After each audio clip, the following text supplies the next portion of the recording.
దేవునికి స్తోత్రం. ఈరోజు సర్వప్రియ జగత్రక్షకుడగు దేవదేవుడైన యేసుక్రీస్తు ప్రభువు వారి యొక్క సర్వోన్నతమైన వాగ్దానం. దేవుని వెదకిన యెడల ఆయన మీకు ప్రత్యక్షమగును. వాటి వృత్తాంతంలో 28వ అధ్యాయం 9వ వచనం. ప్రియా సర్వప్రియ జగత్రక్షకుడైన దేవదేవుని బిడ్డలారా, ప్రభుని యేసుక్రీస్తు మహిమ కలిగిన ఘనమైన నామములో మీ అందరికీ నా హృదయపూర్వకమైన శుభాభివందనాలు యేసుక్రీస్తు మహిమ కలిగిన నామములో తెలియపరుస్తున్నాను. దేవుని బిడ్డలారా, మీరంతా బాగున్నారు కదూ? దేవుని యొక్క కృప, కనికరము, ఆదరణ, సంరక్షణ, ఆయన ప్రేమ నేడు మీతో, మీ బిడ్డలతో, మీ కుటుంబ సభ్యులందరితో ఉండి సంపూర్ణమైన కార్యాలు ప్రభు జరిగించి మీకు జయ విజయం దయచేయును గాక. దేవదేవుని బిడ్డలారా, మీ ప్రత్యేక ప్రార్థన అవసరతుంటే వాట్సాప్ ద్వారా మెసేజ్ చేయండి, కామెంట్స్ రూపంలో తెలియపరచండి. ఈ ఛానల్ ఇంతవరకు మీరు సబ్స్క్రైబ్ చేసుకోకపోతే సబ్స్క్రైబ్ చేసుకుని అనేకులకి వాక్యాన్ని షేర్ చేసి దేవునామానికి మహింపరచండి. మహిమకరంగా మీరు ఉండండి. దేవాది దేవుడైన యేసుక్రీస్తు ప్రభువును మనం వెతికినప్పుడు ఆయన మనకి ప్రత్యక్షమవును. ఆయనను మనం విసర్జించిన ఎడల ఆయన మనలను నిత్యముగా తోసివేయనని దేవుడి వాక్యం మనకు ప్రబోధిస్తుంది. తన వృద్ధాప్యమందు యువరాజగు సొలొమోనుకు తండ్రి ఇచ్చిన సలహా ఇది.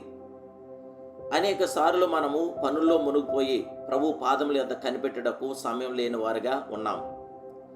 చింతల ద్వారా, సమస్యల ద్వారా సోలిపోవటం వలన మనం ఆయనను వెదకట్లేదు, ప్రార్థించట్లేదు. దేవుని వాక్యాన్ని చదవక, దేవునికి దగ్గరగా ఉండక, మన పనుల ఒత్తిడి ద్వారా మనం దేవుడికి దూరంగా ఉంటున్నాం. అందువల్ల విస్తారమైన పోరాటంలో మనం ఎదుర్కోవలసి వస్తుంది. దేవుని బిడ్డలారా, పాప భూమిలో చిక్కునుచున్నాం. ఏమీ తోచక కలవరం చెందుచూ ఉన్నాం. కారణం దేవుని విసర్జించుటే. దేవునికి ఎప్పుడైతే మనం ప్రథమ స్థానం ఇచ్చామో మన జీవితం దేదీప్యమానముగా ఉంటుంది. సర్వాధికారి అయిన దేవదేవుడికి ప్రథమ స్థానం కేటాయించండి. ఆయన ప్రథముడు, అత్యున్నతుడు, సర్వోన్నతుడైన జీవగల దేవదేవుని బిడ్డ శ్రమలు రాకుండా చూసుకుంటా చాలా మంచిది. ప్రతిదినము మొదట దేవుని వెదకుటకు తీర్మానించండి. వెదకండి, మీకు దొరుకును అనున్నది ప్రభు యొక్క వాగ్దానం. మీరు ఆయన రాజ్యమును, నీతిని మొట్టమొదటిగా వెతకండి, అప్పుడు అవన్నీ మీకు అనుగ్రహించబడినని ఆ దేవాదేవుడైన యేసుక్రీస్తు ప్రభువు తెలియపరిచారు. ప్రభువును వెదకుట వలన కలుగు ఆశీర్వాదములు అనేకములు. దేవుని బిడ్డలారా, యెహోవాను వెదకువారి హృదయమందు సంతోషం కలుగుతున్నది. యెహోవాను వెదకువారి మీద ఆ దేవాదేవుడి యొక్క నీతి వర్షం మన మీద కుమరించబడుతుంది. పూర్ణ హృదయముతో ఆయన వెదుకువారు ధన్యులు అని దేవాదేవుని యొక్క వాక్యం పరిపూర్ణంగా మనకు తెలియపరుస్తుంది. దేవుని బిడ్డలారా, ప్రభువును వెదకడం ద్వారా సమస్యలకు పరిష్కారం నుండి వారి సంఖ్య విస్తారం. రాజగు ఆశా దినముల యందు దేవుని వెతికినందున గొప్ప ఉద్యమం కలిగింది. శత్రువుల చేతుల్లో నుండి రాజును దేవుడు విడిపించాడు. దేశమందు నెమ్మది కలుగు చేశాడు. జయముగల దేవదేవుని బిడ్డ, ప్రభువును వెతకండి. ఒంటిలో, ఇంట్లో శాంతి, సమాధానం, సంతోషం, ఆశీర్వాదం తప్పక మీరు పొందగలరు. యెహోవా మీకు దొరుకు కాలమందు ఆయనను వెదుకుడి, ఆయన సమీపంలో ఉండగా ఆయనను వేడుకోండి అని యెషయా 55:6 తెలియపరుస్తుంది. దేవుడు మనలను దర్శించినప్పుడు మనం ఆయన వైపు తిరగలేము. ఆనాటి యూదులు ప్రభు దర్శించిన కాలంను ఎరగలేదు. ఏశావు తన జ్యేష్ఠత్వ హక్కును అమ్మివేసిన తర్వాత ఆశీర్వాదం పొందగోరి కన్నీరు విడుచుడా శ్రద్ధగా వెతికాడు. అయితే అప్పటికే ఆలస్యమైపోయింది.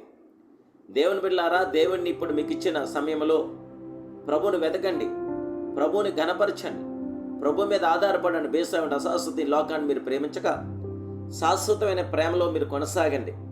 వివేకం కలిగి దేవుని వెతకువారు కలరేమో అని యెహోవా ఆకాశం నుండి చూచి నరులను పరిశీలిస్తున్నాడు. ఈరోజు నిన్ను నన్ను పరిశీలన చేస్తున్నాడు. దేవుని వెతుకుతున్నారా? దేవుని బిడ్డలారా, ప్రథమ స్థానం దేవుడికి కేటాయించండి. ఆయన ప్రథముడు, అత్యున్నతుడు, సర్వోన్నతుడు, సర్వాధికారి అయిన దేవుడు. ఆ జీవాధిపతి అయిన దేవదేవునికి మహిమకరంగా ఇప్పుడే మీ జీవితాలు కొనసాగించండి. ప్రభు మీ జీవితంలో, మీ కుటుంబంలో విజయవంతమైన ఆత్మకార్యములు జరిగించి శ్రేష్టమైన ఈవులతో మిమ్మల్ని నింపి ఘనమైన కార్యములు ప్రభు మీ పట్ల జరిగించునుగాక. ప్రార్థన. మహాపరిశుద్ధుడు, మహోన్నతుడు, సర్వోన్నతుడు, సర్వాధికారమైన మా ప్రియ కలవరి సింహస్వప్నమా, నీకు స్తోత్రాలు. ఈ ఉదయకాల సమయంలో మీరిచ్చిన ధన్యకరమైన సమయంలో మీరిచ్చిన వాగ్దానం బట్టి స్తోత్రాలు. దేవా, నిన్ను వెతికి వారికి మీరు ప్రత్యక్షం అవుతానన్నారు. మిమ్మల్ని విసర్జించిన వారిని నిత్యముగా తోసివేస్తుందని వాగ్దానం చేశారు. తండ్రి, ఈ ఉదయకాల సమయంలో మీరిచ్చిన మాట చాపన మా జీవితంలో ఒక తీర్మానం తీసుకున్నాం.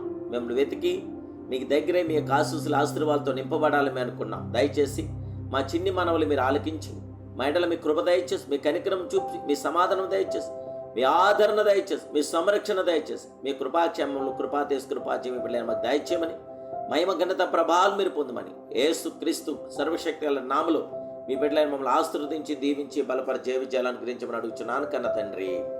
ఆమేన్, ఆమేన్, ఆమేన్.